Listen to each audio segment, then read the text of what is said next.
Eu quero, neste momento, então, saudar vocês com um versículo bíblico, versículo também previsto para esse dia de hoje, das senhas diárias, quarta-feira, dia 7 de outubro. O versículo que nos traz aqui é Ezequiel 18, 23. Vocês pensam que eu gosto de ver um homem mau morrer? Pergunta o Senhor Deus. Não, eu gostaria mais de vê-lo arrepender-se e viver. E a outra palavra é do Evangelho de João, capítulo 12, versículo 46. Eu vim ao mundo como luz para quem crê em mim não fique na escuridão. Com essas palavras eu gostaria de acolher cada um de vocês para este momento de encontro hoje, onde nós queremos iniciar o trabalho sobre os pilares da reforma. Hoje o pastor Geraldo já está aqui conosco, ele vai trazer um desses pilares. Eu vou deixar com que o pastor Geraldo ele se apresente melhor, e aí, em seguida, pastor Geraldo, o senhor pode já trazer o seu tema, tá bom?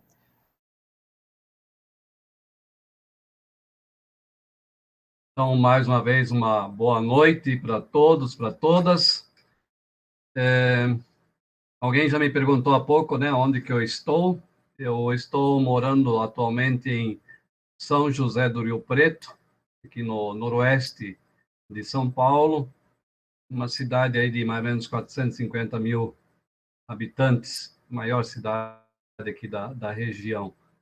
E eu estou aposentado, depois de 42 anos de ministério, né? Eu comecei em 77, no estado do Espírito Santo, falei lá em 4 paróquias, inclusive o Luciano foi meu sucessor na paróquia de Colatina, né?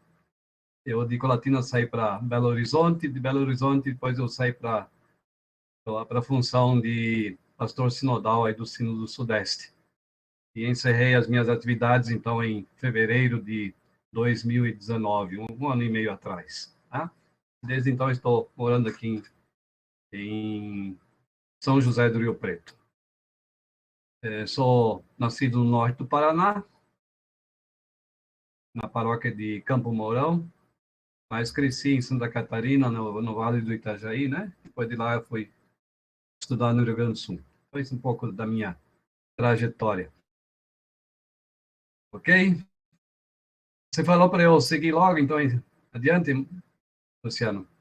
Então, eu queria convidar para a gente ter uma palavra de oração, inicialmente, tá? Convido para uma oração. Querido Deus, Pai amado, nós nos reunimos em Tua presença para esse estudo bíblico e queremos nos aprofundar em aspectos importantes da Tua palavra que, para nós luteranos, fazem parte da nossa confessionalidade. Nós sabemos que não somos dignos da Tua bondade, mas suplicamos, acolhe-nos em Tua graça através de Jesus Cristo. Derrama sobre nós o Teu Santo Espírito, ilumina-nos com a luz da Tua palavra. Abençoa esse momento de comunhão, de forma que venha servir de exemplo para a nossa vida diária. Alegra-nos com a Tua presença, com a Tua proteção, com o Teu cuidado. Isso nós pedimos e agradecemos em nome de Jesus. Amém. O pastor Luciano me convidou para falar sobre um dos pilares, um dos quatro pilares, né? Como eu cresci em Santa Catarina, eu prefiro falar esteio, né? Em cada lugar a gente fala uma palavra diferente, né? Um dos 4 pilares da confessionalidade luterana. E esse primeiro pilar, então, ele se chama a graça de Deus. Eu peço, então, que vocês passem o primeiro slide, né? Coloque o primeiro slide, que é só capa, né? Daí depois logo pode passar para o segundo.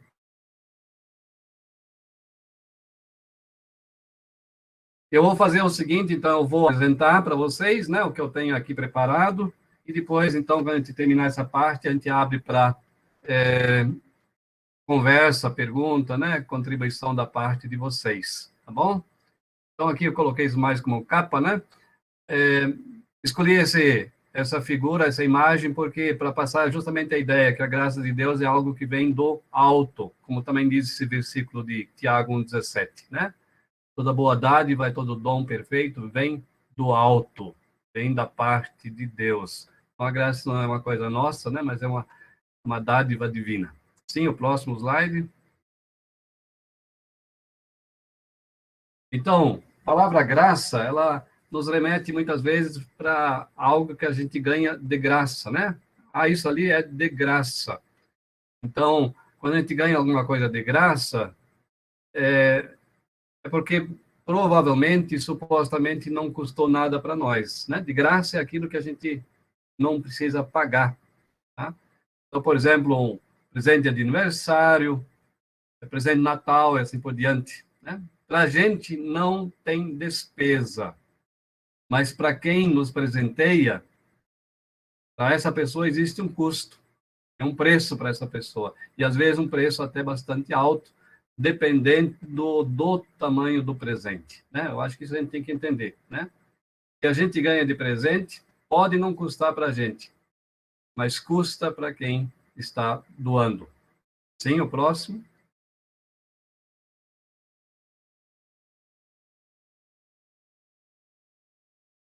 Então, a palavra graça, se a gente vai pesquisar num dicionário, a gente vê que quase todos eles falam que graça é um favor, é um benefício que a gente recebe, né? Algo que a gente realmente recebe. E na linguagem jurídica, graça significa um ato de clemência, tá? Por exemplo, um condenado que é libertado, né? Ele recebe uma graça através de um ato jurídico, de uma lei, ou um caso de um governante que resolve dar o indulto, né? O indulto natal, por exemplo. Tem a questão da anistia. Então, graça, indulto, anistia também são linguagens jurídicas. Quem é advogado deve conhecer muito bem essa linguagem, né? E o que cada aspecto desse significa dentro da lei, tá? Só para vocês saberem, né, que é uma palavra bastante comum que se usa muito por aí. Sim, próximo.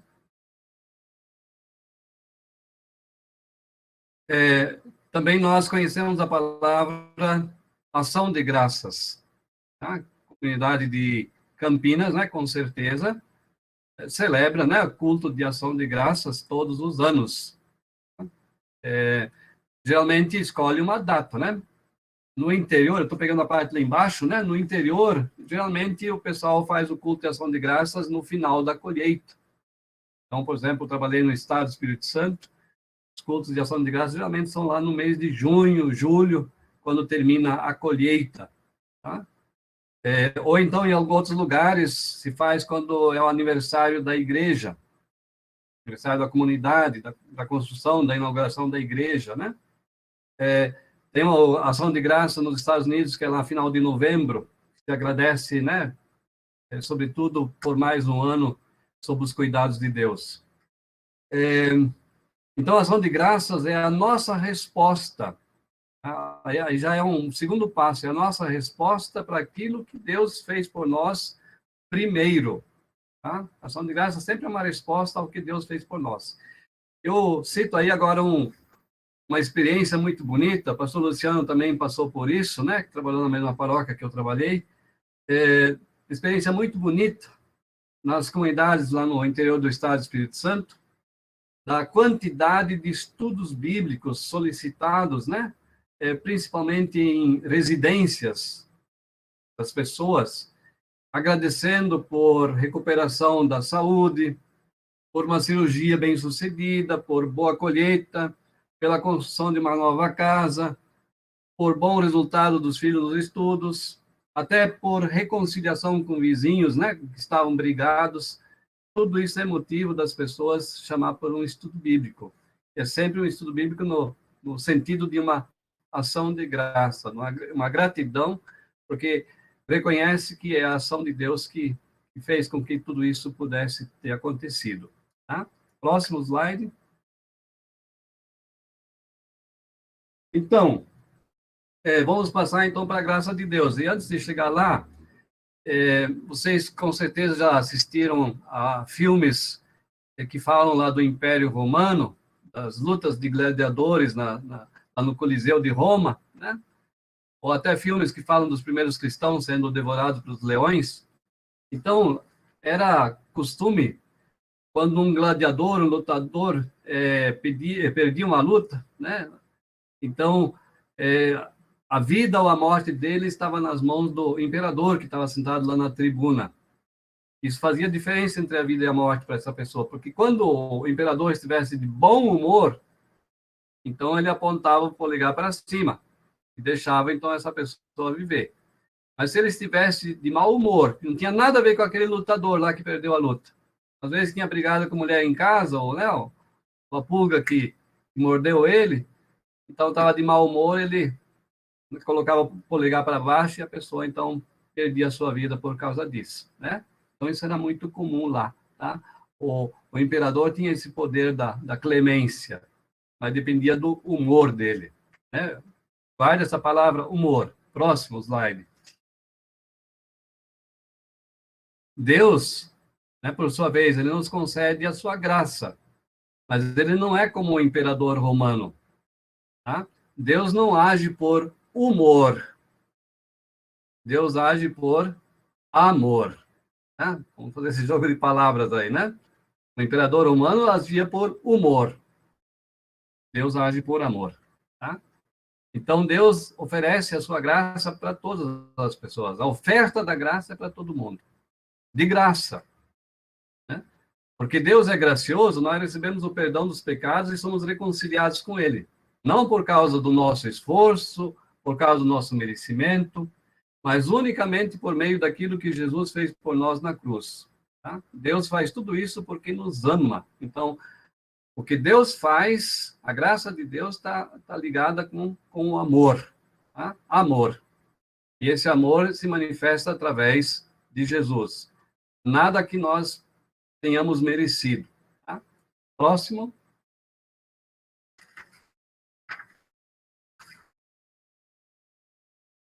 Então, graça, resumindo, né? Graça é tudo que nós recebemos de Deus sem o nosso merecimento. Tá? É isso que é graça. E aí eu coloco um versículo aí que eu considero chave, né? Fundamental, central para a gente entender isso, né? Acho que o apóstolo Paulo entendeu isso muito bem. Na carta aos Romanos, ele coloca o que é a graça de Deus. Ele diz, né? Todos pecaram, todos estão afastados da presença gloriosa de Deus. Mas pela sua graça e sem exigir nada, Deus aceita todas as pessoas por meio de Cristo Jesus, que as salva. Deus ofereceu Cristo como sacrifício, para que pela sua morte na cruz, Cristo se tornasse o meio de as pessoas receberem o perdão dos seus pecados pela fé nele. Romanos 3, 23 a 26, né? Então, sem exigir nada. Não porque a gente mereça, mas por amor. Deus nos aceita por meio de Jesus. Né? Então, esse é um versículo central nas Escrituras que fala da graça de Deus. Sim? Próximo. Então, a nossa natureza é uma natureza pecadora. A Bíblia fala disso desde Gênesis, né? Desde aquela história lá do Adão e da Eva, né? E depois todas as consequências da saída lá do Jardim do Éden. É um apontamento em direção daquilo que é a nossa natureza humana. Cria-se assim por dizer, um abismo profundo, intransponível entre os seres humanos e Deus. Então, nada que da nossa parte possamos fazer para reconquistar esse acesso a Deus, né? É um muro que nós não conseguimos derrubar. É um lamaçal do qual nós não conseguimos sair sozinhos. Já pensou alguém lá afundado no lamaçal, querendo se puxar pelos próprios cabelos, né, para fora do atoleiro? Ele não consegue, né? Isso é impossível. Só naquelas histórias do Barão de Münchhausen que era possível isso, né? Vocês conhecem aquela história dele, né? Que ele se arrancou com um cavalo e tudo do atoleiro, puxando pelos próprios cabelos dele. Então, isso é algo impossível na realidade. Tá? Então, nós somos totalmente dependentes daquilo que Deus faz por nós, né? Nada que nós façamos, seja por esforço, por sacrifício, por dinheiro, por merecimento ou por poder, vai conseguir transpor esse abismo. Da nossa parte, nada consegue derrubar o muro que nos separa de Deus, né? Então, por nós mesmos, estaríamos completamente perdidos. Isso aí resume bastante toda a questão que a Bíblia fala sobre a nossa natureza humana diante de Deus. E quando a gente tem compreensão disso claramente, a gente vai entender também a grandiosidade do agir de Deus, né? Do amor profundo que Deus tem por nós. Próximo slide. Então, né, aquele abismo, a figurinha já mostra, né? Ele foi transposto, não por nós, né? Mas da parte de Deus. E isso a gente vai chamar de graça de Deus. E aí fica muito bonito esse versículo aí de João 3,16, né? Nesse sentido, Deus amou o mundo de tal maneira que deu seu Filho unigênito para que todo que nele crê não pereça, mas tenha a vida eterna, né? Então, a graça de Deus é sinônimo do seu profundo amor pela humanidade, apesar da nossa fraqueza. Apesar dessa nossa natureza humana, continuamente procura se rebelar contra Deus, né? A gente faz muitas vezes tudo do contrário como deveria ser feito, né? Faz parte dessa nossa natureza humana. Tá? Então, a graça de Deus, ela nos revela que unicamente por misericórdia e amor, não por meio da clemência jurídica, Deus lançou uma ponte, rompeu o muro que nos separava dele, né? Isso aconteceu através da cruz de Jesus Cristo.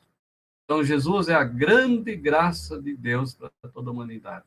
Então, nós temos aqui a palavra amor, né? Deus age por amor, e age através, né? Por meio de Jesus Cristo. Então, isso é fundamental. Coloquei aqui de novo a palavra clemência jurídica, né? O indulto de Natal. O presidente da República, quando ele faz o indulto de Natal, ele não solta os presos lá porque ele ama eles, né? Não tem nada de amor naquilo ali. É a lei, né? Ele apenas cumpre a lei, né? E talvez nem gostaria de soltar determinados presos, mas solta porque a lei manda. É diferente, né? Aqui não, aqui é amor profundo da parte de Deus. Próximo. Eu cito aqui alguns textos bíblicos, mas se você olhar lá embaixo no slide, né, a palavra graça aparece 202 vezes na Bíblia.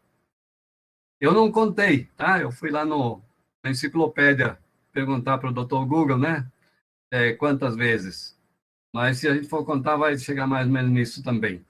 Eu só destaquei alguns, né? O Hebreus 4, lá na figura, né? Chegamos, pois, confiança ao trono da graça, alcançar misericórdia. Eu cito o Salmo 63, a graça de Deus é melhor que a vida. O Lucas 1,30, que é a Maria, né? Que achou graça diante de Deus. João 1,16, né? Recebemos da plenitude de Deus graça sobre graça. Em Atos 15, né? Fomos salvos pela graça do Senhor Jesus. Romanos 11:6, por graça e não pelas obras, né? Do contrário, a graça já não é graça. Olha só o que está na Bíblia, né? Por graça e não pelo nosso esforço humano. Efésios 2:8, né? Pela graça vocês são salvos mediante a fé. Isso não vem de vocês, mas isso é dom de Deus, é presente, é amor de Deus. Tá? Então, essas 202 vezes que a palavra graça aparece na Bíblia, não é sempre no mesmo sentido da graça de Deus. Vai ter muito significado de ação de graças, né? Então, são diversos significados por trás da palavra. Então, cada texto tem que ser olhado dentro do seu contexto para ver do que significa. Eu destaquei principalmente aqueles que falam da graça de Deus, alguns que eu acho bem centrais aí. Próximo.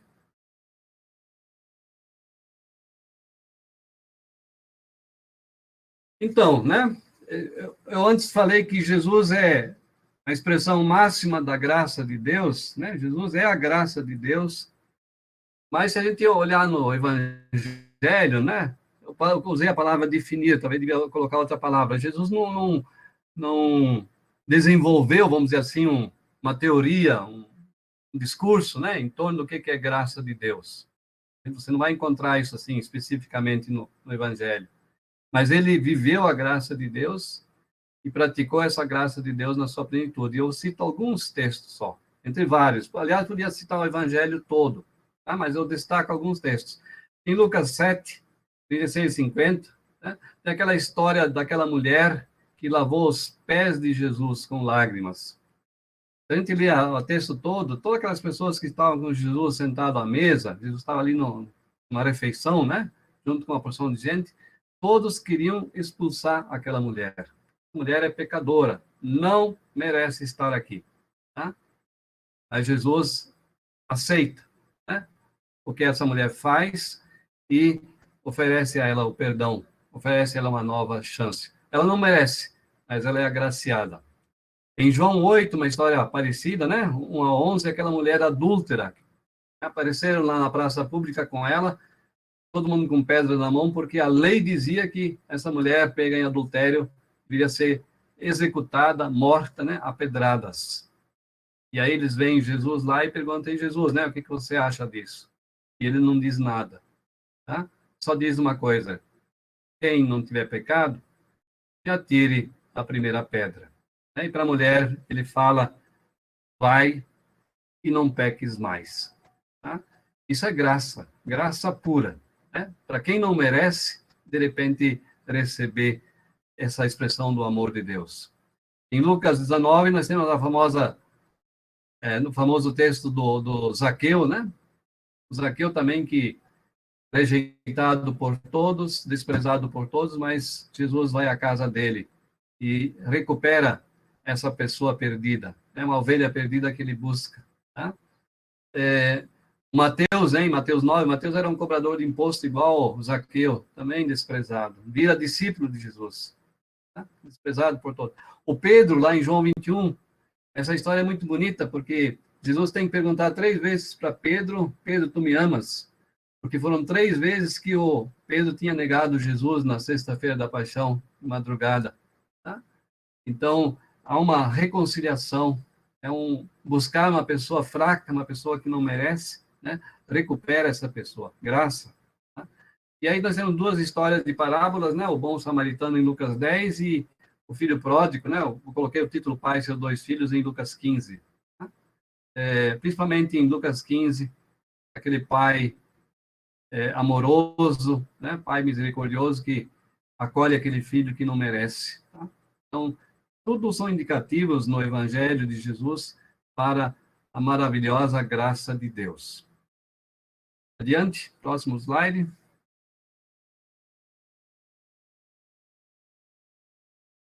Então, não dá um pulo de 1.500 anos quase, né?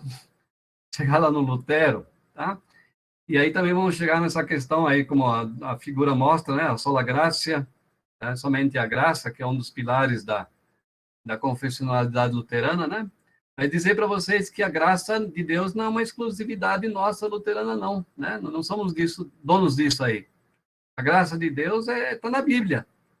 Ela é oferecida para todas as pessoas, não só para os luteranos. Então, nada de chegar e dizer assim, isso é uma coisa nossa, luterana. Não. Porém, desde Lutero, a graça divina é reconhecida como um dos 4 esteios, ou pilares da confessionalidade luterana. Eu vou explicar por quê. Tá? Por que entrou para nós como tão importante, faz parte da nossa confissão luterana. Próximo slide.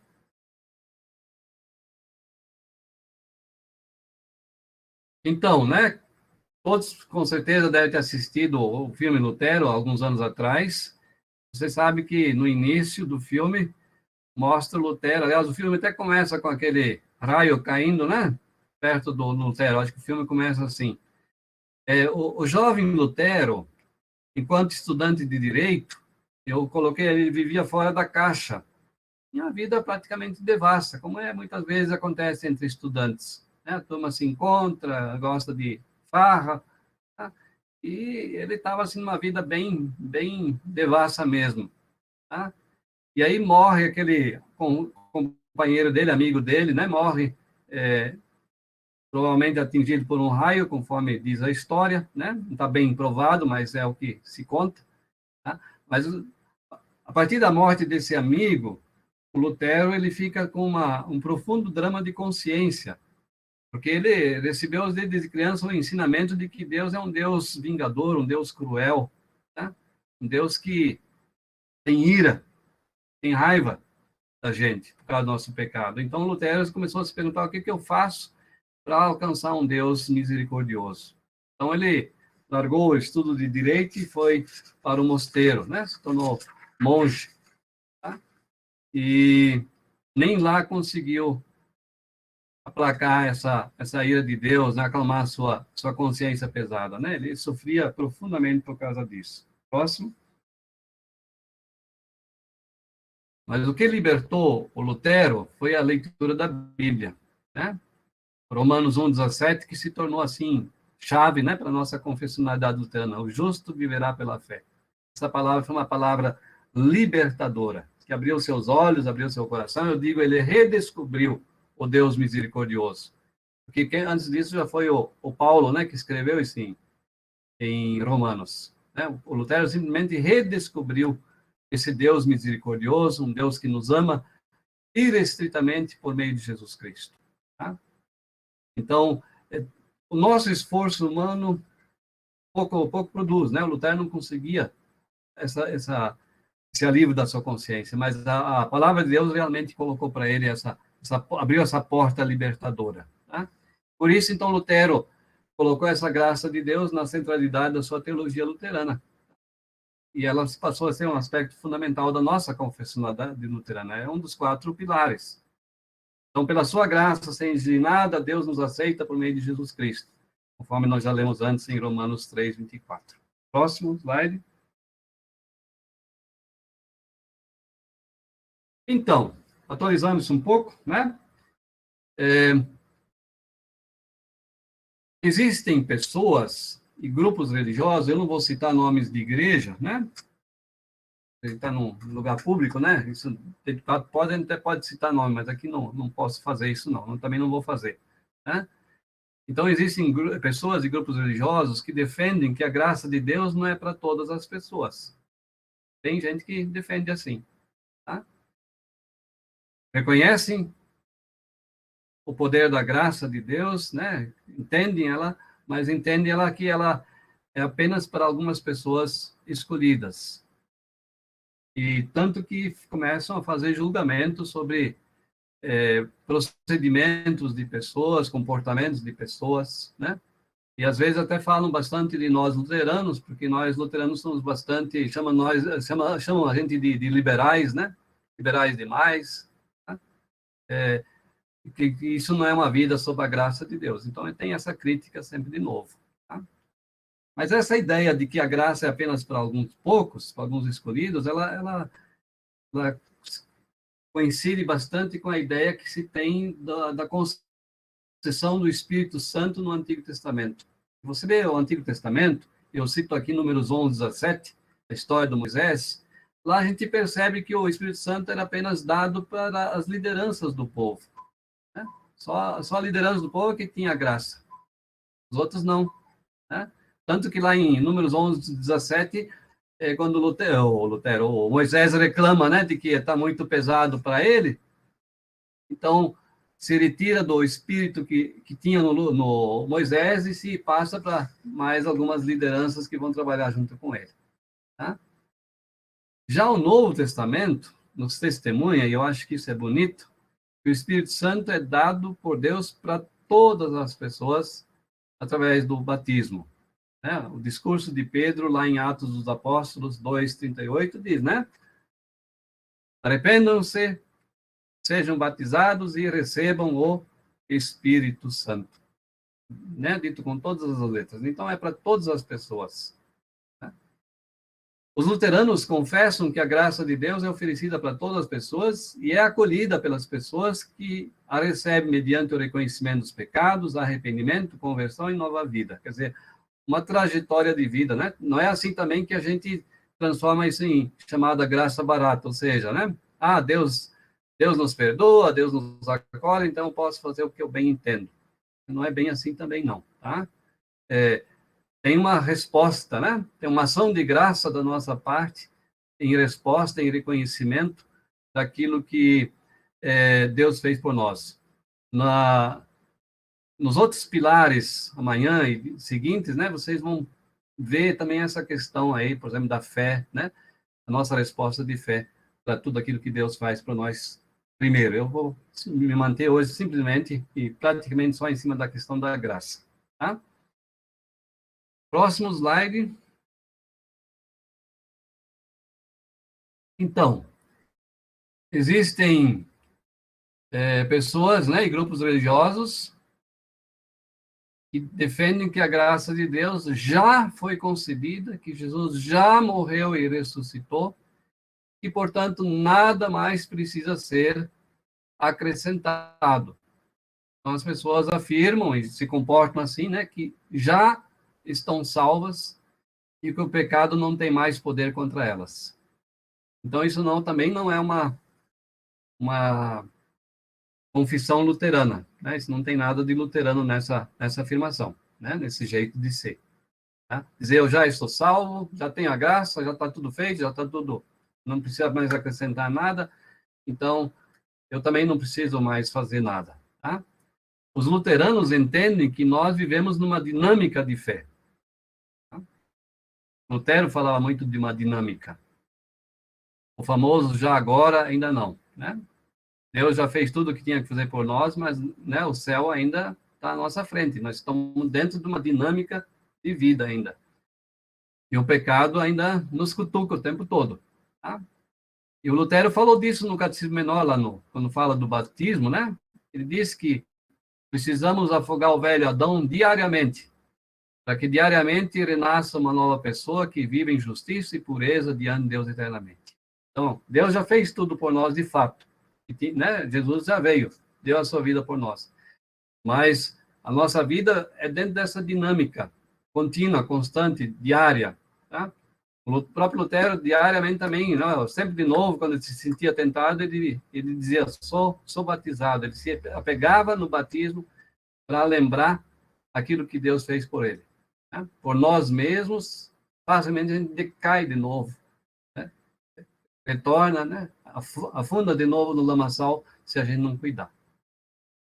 Então, a gente tem que como diz o apóstolo Paulo, a gente tem que se agarrar em Cristo, viver na união com Cristo para poder realmente receber a força que nos permite viver constantemente debaixo da graça de Deus.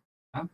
Então, achar que a graça de Deus é um mérito da nossa santidade, só porque a gente está bem dentro da caixinha, tá? Eu diria que desqualifica a graça de Deus em nossa vida. Ignora o sacrifício de Jesus na cruz. E aí nós temos grupos de pessoas de grupos religiosos que, por exemplo, não querem nem saber de cruz dentro das igrejas, né? Não precisa disso aí, tá? Vai nesse sentido aí. Nós somos agraciados não porque sejamos bons, mas porque Jesus deu a sua vida por nós na cruz. É isso que está por trás da graça de Deus. Próximo slide.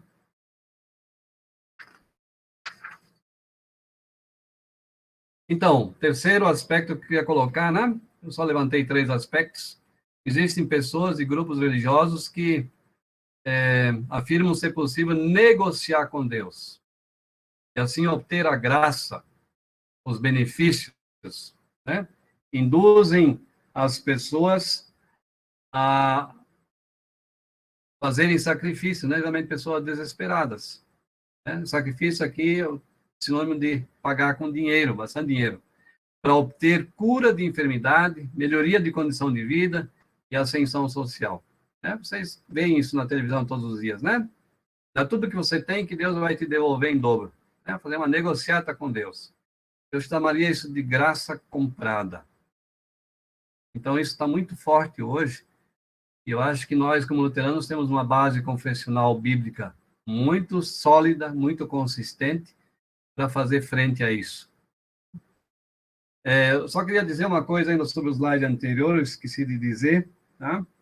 Eu passo na frente de uma igreja, aqui próximo de casa, uma igreja com a qual nós temos bastante afinidade, uma outra igreja, mas com a qual nós temos bastante afinidade como luteranos, e eu gosto que está escrito na porta da igreja, né? Está bem grande lá um cartaz na porta da igreja. Se você não tem pecado, aqui não é o seu lugar. Eu acho que essa igreja, ela também entendeu claramente o que é a graça de Deus, né? Se você não tem pecado, aqui não é o seu lugar, tá? Escrito numa porta de igreja, tá? E eu acho muito simpático, justamente porque a gente é luterano e compreende o que significa essa graça, né? Acho muito simpática essa frase. Próximo slide. Então, eu falei que o apóstolo Paulo pode nos ajudar um pouco na biografia dele, no testemunho dele, né? Justamente o que a gente quer dizer sobre essa questão dessa graça comprada, essa negociação que se quer fazer com Deus, que está muito forte nos dias de hoje. Saulo, né? Lá em Atos 8 e 9, por aí, ele era uma pessoa terrível, né? Perseguidor, implacável, sanguinário dos cristãos. E aí, em Atos 9, conta a história de como ele foi alcançado pela graça de Deus, né? A figura mostra aí a pintura famosa, onde ele é derrubado do cavalo. Então, sem merecimento, né? Por aquilo que o Saulo era, né? Sem merecimento nenhum, ele foi transformado e se tornou o apóstolo Paulo. Tanto que, em Coríntios 15, 10, ele consegue dizer, né? Pela graça de Deus, eu sou o que sou. Não sou porque eu mereço, porque eu sou bonzinho, mas eu sou pela graça de Deus. Agora, ele deve ter estranhado muito, né? Durante o ministério dele, a serviço de Cristo, aconteceu tudo menos sucesso, poder, saúde e dinheiro, né? Ele não ficou rico, né?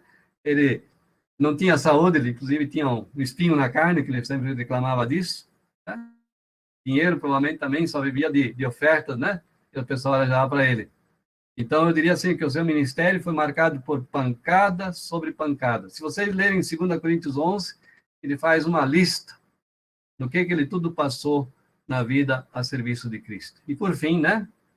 Ele, inclusive, foi executado em Roma. Mas ele teve uma revelação divina, da qual ele dá testemunho em 2 Coríntios 12, quando ele diz, né? A palavra de Deus, a minha graça te basta. O meu poder se aperfeiçoa na fraqueza. Sem merecimento, nós somos agraciados por Deus. E é claro que nós vamos acolher isso, vamos dar nossa resposta de fé, né? E viver, organizar nossa vida a partir disso, na união com o Senhor Jesus Cristo. Tem mais um slide, né? Eu acho que mais um, é o último daí. Então, viver sob a graça de Deus não significa necessariamente ficar mais rico, mais forte, mais sarado. Não necessariamente. Tá? Não que a gente vai fazer negócio com Deus e diz assim, ó Deus, né? Te dou tanto, você me dá em dobro, né? Mas viver debaixo da graça de Deus significa conduzir a vida na certeza de que o amor de Deus nos carrega em nossas fraquezas. Que Deus está presente em qualquer circunstância da nossa vida. Que a gente esteja bem ou quando a gente não está bem. Vai ter a certeza da presença de Deus conosco.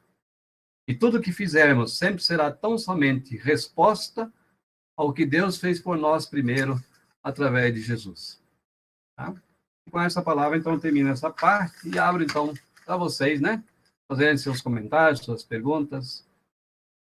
Pastor Luciano, né? Obrigado, pastor Geraldo.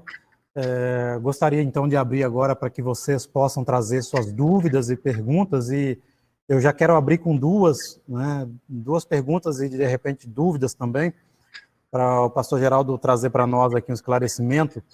Primeiro, como se diferencia a graça divina e a ação de graça? Para ficar assim bem claro para nós, como é que se dá essa diferença da graça divina e ação de graça? E outra questão que também eu queria colocar como pergunta, uma vez que o senhor colocou lá sobre a questão dos pensamentos religiosos, de que a graça já é algo concretizado por inteiro neste mundo, ou que a graça é algo que se pode barganhar ou não. Nesse sentido, quando se pensa dessa forma, será que é anulada, então, a ação de graça? Ela já não tem mais sentido neste tipo de pensamento? Então, essas são as duas perguntas que eu gostaria de trazer. Uhum. Tá, talvez eu possa responder logo, né, enquanto o pessoal pensa. Então, graça de Deus é o agir de Deus em nossa direção. Aquilo que eu coloquei, né, através de Jesus Cristo, sem o nosso merecimento, sem que nós possamos obrigar a Deus a a fazer de acordo com a nossa vontade. A graça de Deus é um gesto do amor irrestrito que Deus tem por nós, e esse amor ele manifesta através de Jesus Cristo. Tá? Isso está lá em João 3,16 que eu falei. Tanto assim Deus ama o mundo. Tá?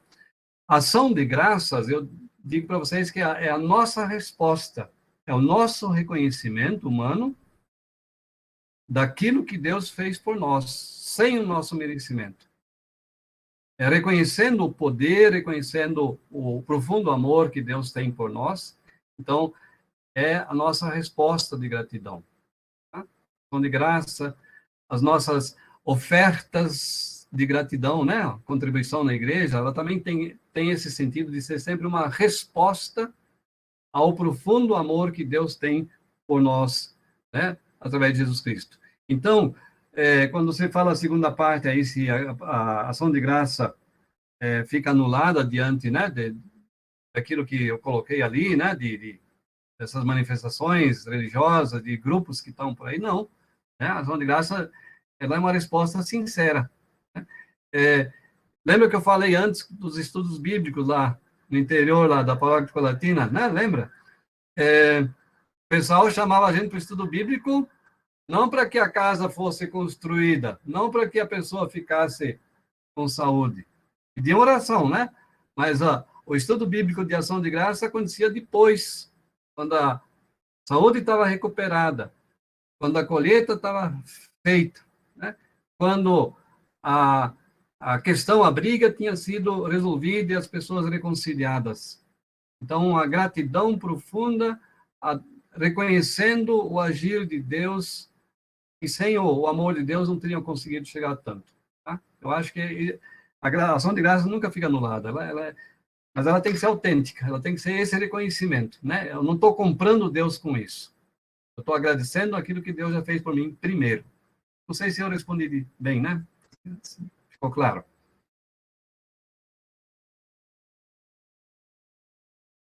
Quem tiver interesse de fazer alguma pergunta ou tirar alguma dúvida, abra o microfone e fique à vontade.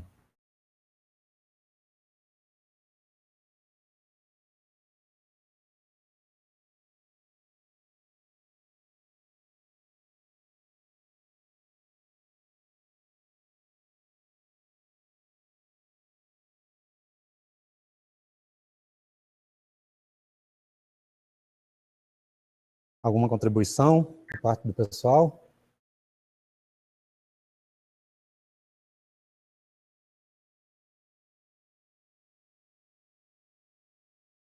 Eu acho que ficou claro, né? Boa noite a todos. Mas acho que foi muito bem falado pelo pastor Geraldo. A sua pergunta também fez ele rever e repetir as considerações. Para mim está muito claro. Eu não tenho dúvida, não. E parabenizo, ficou bem legal.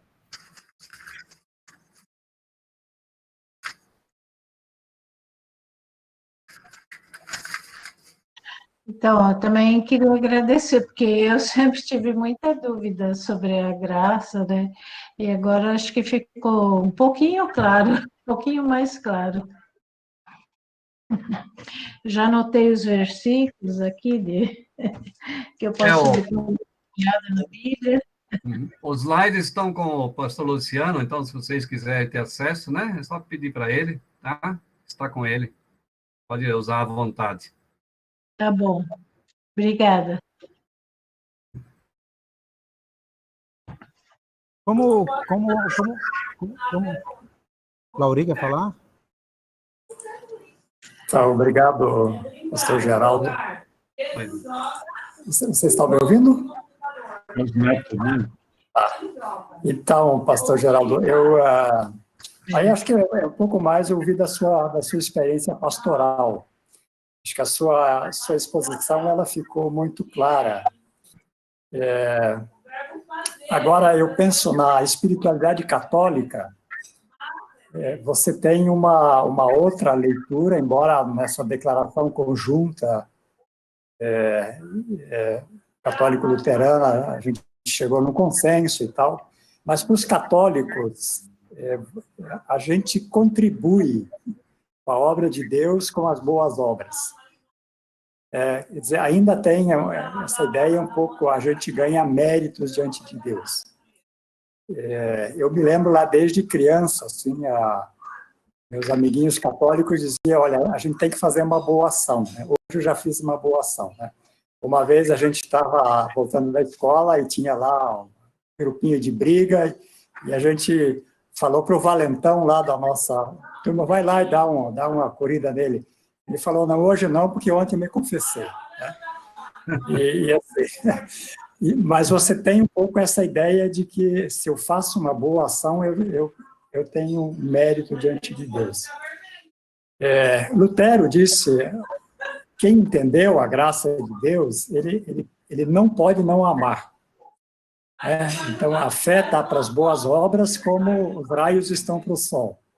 Isso. Mas você não acha que a espiritualidade luterana nos acomoda um pouco? Né? Assim, olha, já está resolvido, já aceitei, e a minha retribuição eu faço quando eu posso. Eu um dia conversei com alguém muito sincero, ele falou, pastor, por que é para eu me esforçar ainda se o jogo já está ganho? Queria ouvir isso um pouco da sua experiência pastoral, que é muito grande em relação à minha. Bom, eu diria que, pensando também nessa declaração conjunta, né, de católicos luteranos, né, já tem agora aqui quase 30 anos, né, essa declaração. 20 anos por aí. Eu diria o seguinte, que para nós luteranos, eu acho que não ficou muito claro desde o início essa questão. Simplesmente a gente achando que a salvação por graça e fé, e não por obras, poderia acomodar a gente, ou seria um anticatolicismo. Como também, do outro lado católico, né, a questão das obras, né, e a questão dos méritos, era um anti-luteranismo. Uma briga feia aí durante centenas de anos entre católico e luterano quanto a isso. Então, essa declaração conjunta, eu acho que foi o reconhecimento mútuo de que a gente precisa avançar mais nessa questão, de um lado como do outro. Do lado católico, simplesmente, né, não colocar-se somente em cima das obras, né, mas também na questão de que a graça de Deus, né, é um pouco maior do que a nossa obra, e para o nosso lado justamente tirar a gente desse comodismo que se criou, de achar, né, está tudo feito, está tudo pronto, então não preciso mais fazer nada. Eu afirmei antes, né, que nós precisamos dar a nossa resposta. A resposta à graça de Deus é a nossa ação de graça. A nossa ação de graça se desdobra, né, em amor ao próximo. Se Deus nos amou tanto assim, né? Se Deus nos amou tanto assim, devemos amar uns aos outros, diz o apóstolo João na sua carta, né? Carta de João, primeira carta de João, capítulo 4. Então, essa resposta nossa, ela precisa acontecer. Eu acho que quando a gente cruza os braços, é bom, Deus já fez tudo, não tem mais nada que acrescentar, né? Já está tudo feito mesmo. É comodismo. Então, para mim é falta de fé. O amor de Deus recebido por nós, ele automaticamente, necessariamente, tem que se transformar em atitude de fé. E a fé vai para a ação. Ela não fica só num discurso bonito, né? Mas ela vai para a prática de amor ao próximo, amor cristão. E aí entram as obras diaconais, né? Nós falamos de diaconia. Diaconia é a grande obra de amor cristão, né? Fruto da nossa fé, fruto do nosso reconhecimento daquilo que Deus fez por nós. Mas eu concordo com o pastor Lauri, né? Isso nos tornou bastante preguiçosos. E eu acho que essa questão, né, de somente pela graça e achando que a gente não precisa fazer nada, né? Isso fez a gente, como às vezes, ficar preguiçoso. Mas eu acho que a gente tem que falar disso constantemente, estudar isso profundamente. Quando a gente vai compreendendo mais a fundo, eu acho que tira esse aspecto negativo que esse rótulo que foi colocado para nós, vocês luteranos, né, não se mexem. E eu vejo em muitas comunidades, inclusive vocês em Colatina, estou falando, falei para o Luciano, vocês em Campinas, né, também já tem uma consciência diaconal bastante forte, né, bastante bonita, eu acho, né, lá em Valinhos, né, pastor Lauri, eu acho que isso já é um reflexo, é um sinal de que o pessoal entende, de fato, o que é a graça de Deus. Você não fica parado, né, achando que o céu já está pronto, né, só precisa vir ainda o foguete aí para buscar a gente.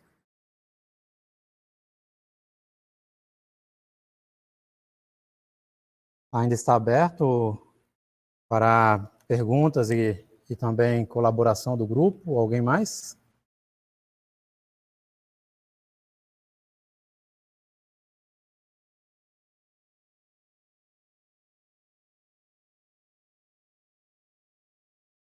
Então, eu gostaria de dar início ao nosso encerramento aqui, finalizando esse nosso momento sobre o primeiro pilar, que nós estamos nessa série de encontros neste mês de outubro. O próximo nós vamos trabalhar e vamos ver aí a questão do pilar da fé, o pastor Carlos Miller, e agradeço aí o pastor Geraldo por ele ter aceito este convite de participar conosco e fazer a abertura desse nosso encontro. Agradeço também a cada um de vocês que hoje participa conosco, espero que também possam continuar participando, juntamente com os demais pilares, para podermos compreender aí de uma forma crescente o significado desses pilares que a Igreja Luterana ela adotou. Como o pastor Geraldo bem disse, isso não é exclusividade nossa, isso é bíblico. Lutero ele foi redescobrindo isso a partir de uma leitura profunda da Bíblia. E, de repente, não sei se o pastor Geraldo e o pastor Lauri concordam comigo, a gente poderia resumir hoje que a graça é um ato de amor que Deus continua nos dando, recebe esta graça em ato de gratidão quem quer, né? O ser humano ele é livre para receber esta graça de Deus. Deus não nega de dar aquilo que faz parte do amor dele, mas nós podemos negar este amor, né? Essa liberdade que ele nos deu. E eu gostaria de finalizar com uma oração de Lutero, e depois eu passo a palavra para o pastor Geraldo, para ele poder fazer, então, a finalização deste momento conosco. Eu trago aqui uma oração da noite que Lutero fez. Vamos fazer, então, essa oração. Misericordioso Deus, agradecemos-te por nos permitires chegar a ti em oração, como filhos e filhas se chegam a seu Pai. A ti levamos tudo o que nos preocupa, também as faltas deste dia. Não queiras permitir que, por nossa culpa, uma criatura tua seja prejudicada. Perdoa-nos a falta de amor. Dá que sejamos melhores testemunhas do teu evangelho. Livra-nos de toda a indiferença para com tua palavra, de toda a negligência na oração. Pedimos-te por todos os que terminam este dia sem te procurar em oração. Ensina a nós todos a orar. Amém. Pastor Geraldo, eu passo para ti, para que tu possas encerrar, então, este nosso encontro de hoje. Com a palavra de bênção, então, né? Uma palavra de bênção. E ela diz o seguinte: que o Senhor te acompanhe, que vá à tua frente para iluminar o teu caminho, que caminhe ao teu lado para ser sempre teu amigo, que vá atrás de ti para proteger-te de qualquer perigo. Que seus braços carinhosos estejam debaixo de ti para te sustentar quando o caminho for difícil e estiveres muito cansado. Esteja sobre ti para cuidar de ti e de todos os que amas. E, sobretudo, que Deus viva em teu coração para te dar a sua alegria e a sua paz para sempre. Amém. Foi um prazer estar com vocês, né? Pastor Luciano não sabe da minha alegria quando me chamou, tá? Nesse momento, porque a gente, como aposentado, né? O pessoal fala que a gente está de pijama, né? E ainda mais numa pandemia de quarentena, né? De quarentena E pijama na quarentena, né? Mais ou menos definir assim. Então, eu tenho sido chamado de vez em quando, isso para mim é muito bom. Tá? Isso como é que diz? Anima, né? A gente sente que faz parte desse grupo, né? Desse corpo chamado igreja. Muito obrigado para vocês. Eu tenho a seguinte concepção: pastor emérito não se aposenta, pastor nunca aposenta, e não existe isso, é vocação. Então eu agradeço aí a presença de vocês, lembrando também que o pastor Lauri, ele faz parte desse grupo que vai trazer um dos temas para nós, mas mais na frente nós vamos falar sobre isso. Gente, boa noite para vocês, fiquem com Deus, tá? Uma abençoada semana a todos e todas. Fiquem com Deus.